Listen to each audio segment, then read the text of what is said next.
साथ से तो करेंगे, मैं सोच रहा था पहले दीपक आनंद यश जो भी हैं, जो सब लोग कोई भी बोले इस महान मंगल दिन पर, क्योंकि इसी ने हमको जुबान दी। धरती पर थूकना भी अपराध हो गया था। मैं जिस गांव में रह रहा हूँ, 26 जनवरी 1950 से पहले इस गांव के छोड़ के पानी को हम छू नहीं सकते थे, लेकिन कौवा स्वच्छंद रूप से पानी पीता था। बाबा साहब डॉक्टर अम्बेडकर ने पहला जो आंदोलन शुरू किया वो महाड़ के चौगार तालाब से इस पानी के लिए किया।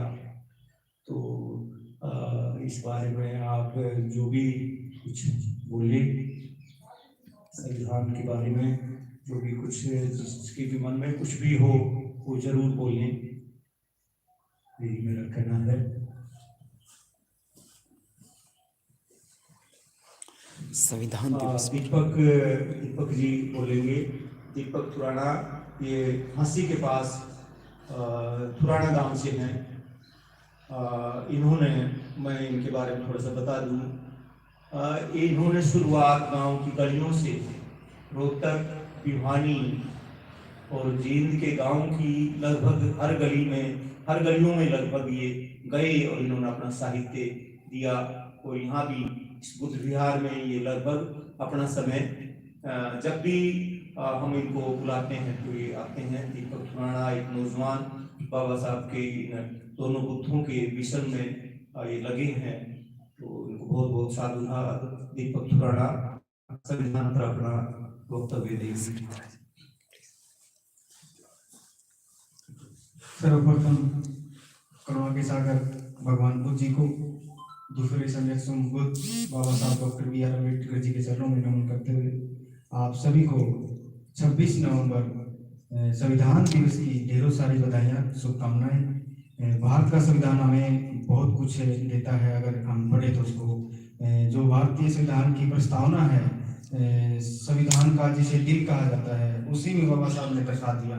सब कुछ हमें पढ़नी चाहिए। और मैं एक छोटी कविता सुनाना चाहता हूँ जो सतवीर अम्बेडकर जी की मनपसंद कविता है, कि जिनके पिता कभी न बैठे एक बैल की गाड़ी में, उनके बेटे जा रहे आसमान की झाड़ी में। क्या जिनके पिता कभी न बैठे एक बैल की गाड़ी में, उनके बेटे जा रहे आसमान की झाड़ी में। कि जिनके घर में दलिया खटकतो, कि जिनके घर में दलिया खटकतो तब माटी की हांडी में, उनके बेटे डिनर कर रहे हैं अब चांदी की थाली में। जिनके पिता कभी न बैठे एक बैल की गाड़ी में, उनके बेटे जहाज उड़ा रहे आसमान की झाड़ी में।